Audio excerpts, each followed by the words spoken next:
Welcome aboard, it's Captain G. This is HBG's Invasion Italy. It is the recap for turn 4, October of 1943. So first off, last turn, the Allies captured Messina, which triggered the Italian surrender condition. So every turn, starting the turn immediately after the capture of Messina, they would roll one die to determine whether or not Italy surrendered. A 1 to 4, Italy surrendered, and we rolled a 2. So what that meant was all starting Italian forces on the map here would be removed from the map unless they're co-located with German forces. So the Germans had done an excellent job of keeping a shepherd with every Italian flock on the map, with one minor exception. There were some Italian mountain troops that had just come across to here and then moved into Cassino, and they were all alone. There were no Germans with them, so they were removed. In addition, the Italian fleet here was removed in its entirety because there were no German units with them. The German subs had been sunk. And so that meant no more shucking of German mountains troops across the Adriatic, and those guys had to jump on rail to come around. So we removed all the Italian forces it applied to, just a handful of mountain troops and artillery, as I said. So Italy is out of the game now. Their units will remain on the map for the rest of the game. And it's not clear in the rules, and Egg and I, we played it where the Italians that were left were loyal to Mussolini and they fought to the end. So if they ever find themselves without German overlords, they would continue to fight. I think it's dealer's choice on that one. And then at the end of last turn, the Germans rolled an 8 and the Allies rolled a 2 for initiative. So Germany got to go first. In the air phase, the Royal Navy had made another mistake, and they had sent down here, I'm trying to find... The map is starting to fill up now with all these forces. Down here where Task Force Z is now, at the end of September's turn, the Royal Navy had sent a battleship and a couple cruisers with the rest of the destroyers and cruisers as a blocking force at the mouth of the Adriatic. And their intent was to shore bombard this zone where the U.S. Army under Clark and the British Army under Montgomery, before he redeployed to the UK, were landing. And Germany sent all of their aircraft, and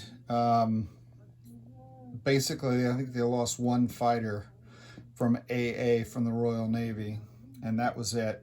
And they got 4 hits, the tactical. So the 2 hits on the battleship and then 1 hit each on the 2 cruisers wiped out that heavy force for Task Force Bravo. So we had to reconstitute the Royal Navy, and just there's just not enough ships. You see these flotillas, but there's just not enough ships to transport troops, to guard against submarine threats, to guard against the Axis air.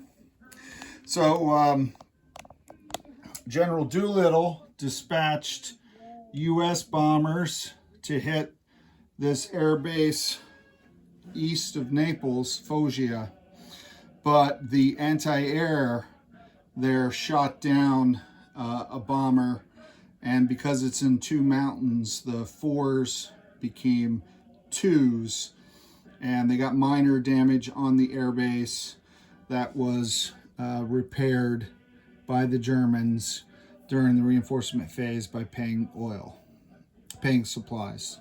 1 supply per damage. So not quite the dramatic effect. If an airbase or a port or any other facility, and those are the only 2 in this game, airbases or ports that have 4 damage, that's max damage, and the base cannot be repaired at that point.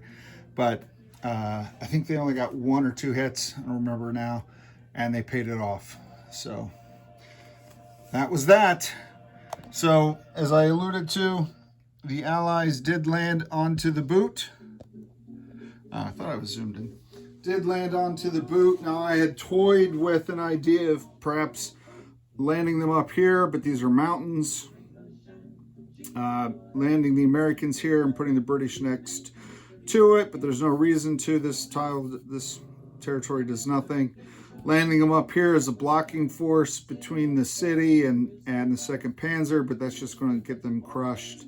So I decided to land them in force, except the British landed 1 infantry here, and that gives them control of the other side of the strait, which now allows for the shucking of 4 units per turn without transports to go across the narrows of the strait. So every turn now, the Canadian 1st Army can move folks across without taxing their transports, but that's going to be a slow drip. We're still going to need the transports of the 10th Task Force to get the rest of General Clark's army, who relieved Patton, up here, and then make the push north. So those are the big events of the turn. Germany reinforced, moved forces down. Those aircraft were the reinforcements from September. The Allies get no reinforcements on turn 4, neither the US nor the Commonwealth. And for Germany, their reinforcements coming in here to Munich. In our interpretation, we use mountain troops instead of Waffen SS. But 4 mountain troops, 4 airborne, some trucks, some artillery, some infantry, and 2 more fighters. So Germany's building up quite a force, digging into these mountains and preparing. Kesselring is getting ready for his defensive lines to fight tooth and nail every space up the Italian spine as the Allies push north. So that's the October update.